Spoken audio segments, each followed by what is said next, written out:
Welcome to NMS. Got a little story for you guys. It's a story about the chest and the front delts, two neighbours that normally like to get along, but sometimes they don't agree on everything.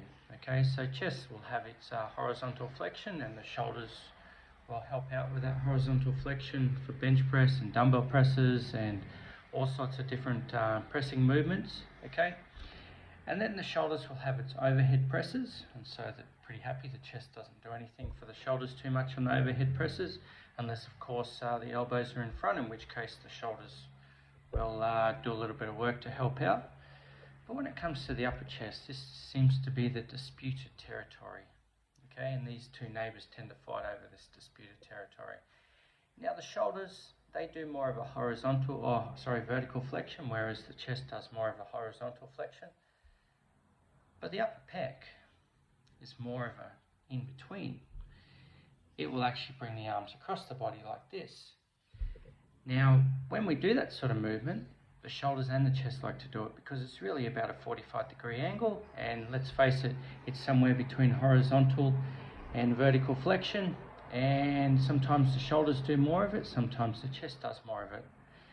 So the smart old school bodybuilders, they stop this territorial dispute by doing a little bit more horizontal flexion to make it more chest.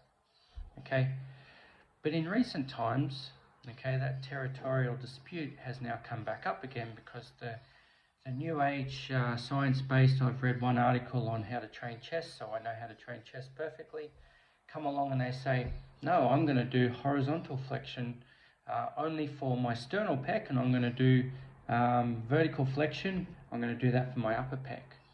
Okay, so now new cable raisers come in, and fair enough, if you go and get the right angle, you'll get a lot of upper chest, but you'll also get a lot of shoulders. So the territorial dispute comes back into it, and as you can see from a lot of bodybuilders these days, they're missing the upper pec, but they've got these big ass front shoulders, right? So how did us old school guys do it? What we used to do is we used to find a 25 to 30 degree angle, okay? And we do most of our pressing or flies in that angle, and we come up across the body, okay? Basically somewhere between a horizontal flexion and abduction, and also a vertical flexion. So it's coming up still, it's a little bit of vertical, a little bit of horizontal, a little bit of abduction, okay? But it works well for the upper chest. But the moment that you bring your elbows in and you come up like this, the shoulders do more of it. The more you come out like this, the sternal pec does more of it. So the angle of the elbows is important to this, and you've got to remember this, okay? If you come too high with your elbows, okay, you're going to start using too much sternal pec and you're not going to get the upper pec as much. If you go too low with your elbows, you're going to get more shoulders. So you've got to find a happy medium, probably a little bit greater than 45-degree angle, okay? But you don't want to go too low with it, because if you do, you're going to get more shoulders, okay? So I know there's a lot of people out there that are going and saying, oh, the perfect movement, I made fun of a Joel raise the other day.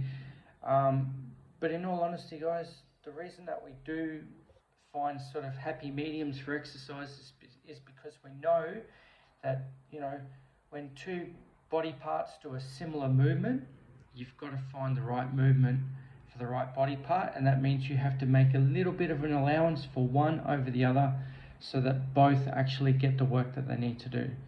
Do your shoulder presses with your elbows in a little bit, that protects your shoulder. Do your incline presses with your elbows out a little bit and push on a 25 to 30 degree angle. Upper chest is happy, shoulders are happy, and they all live in harmony, and they all grow in harmony. Thanks for listening to my great story, and hopefully you got something out of this. Thanks, guys.